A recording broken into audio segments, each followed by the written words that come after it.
Nous allons maintenant aborder la notion de fonction. On appelle fonction la relation existant entre deux grandeurs mesurables, une dépendant de l'autre. On note alors cette relation avec une lettre, en général f.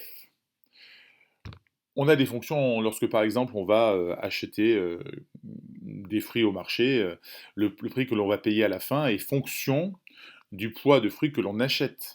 Le prix que l'on paye dépend de la masse de fruits que l'on achète. Dès qu'une grandeur dépend de l'autre, il y a entre les deux ce qu'on appelle une relation de fonction, avec des valeurs prises au départ, qui se transforment grâce à la fonction, et qui donnent des valeurs d'arrivée. Les valeurs de départ, on leur donne le nom d'antécédent, et les valeurs d'arrivée, on leur donne le nom d'image.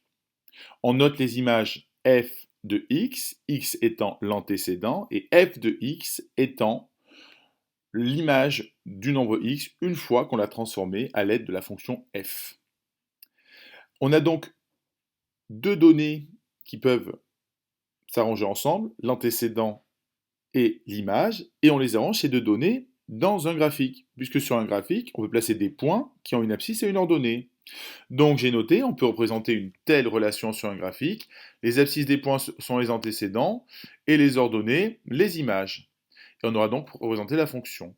Dans l'exemple à côté, on a la fonction f de x qui à x associe x au carré plus 1. Ça veut dire que lorsque je rentre un nombre dans cette fonction, pour trouver l'image, je calcule le carré et je lui ajoute 1. Exemple ci-dessous, je veux calculer l'image de moins 2, f de moins 2. Pour cela, je mets donc moins 2 au carré et je lui ajoute 1. Ce qui fait un total de 5. Autrement dit, l'image de moins 2 par la fonction f, c'est 5. Que je peux représenter sur le graphique à côté par le point de coordonnées moins 2 pour l'abscisse, qui est un antécédent, et 5 pour l'ordonnée, qui est une image. J'ai réalisé un tableau de valeurs dans lequel j'ai placé différents antécédents, et j'ai calculé les différentes images.